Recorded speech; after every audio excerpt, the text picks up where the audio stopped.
எதுவென்று புரியவில்லை. வாய்விட்டு அழவும் வசதி இல்லை. வெந்த புண்ணில் அல்லவோ வேலும் பாய்ந்தது. விதியால் வந்ததா இல்லை, சதியால் வந்ததே தொல்லை. விதியால் வந்ததா இல்லை, சதியால் வந்ததே தொல்லை.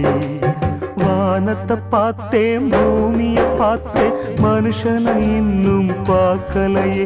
நான் பிறந்தது அழுதிடத்தானா, ஏ விதியே சரிதானா? தங்க என்னும் தங்கம் இங்கே தீயில் வேகும் இப்போது. கண்கள் சிந்தும் கண்ணீராலே எந்த தீயும் அணையாது. வானத்தை பார்த்தேன், பூமியை பார்த்தேன், மனுஷனை இன்னும் பார்க்கலை.